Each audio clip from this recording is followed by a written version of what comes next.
potser té més sentit que mai, perquè estem precisament en un moment en què tothom parla només d'economia, només de diners, quan precisament la major part d'aquests diners que ens gastem tots els dies és per armament i per gastos militars.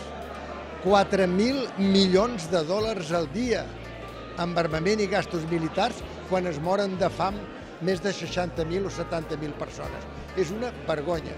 Vull dir que ara té més sentit que mai dir ja en tenim prou.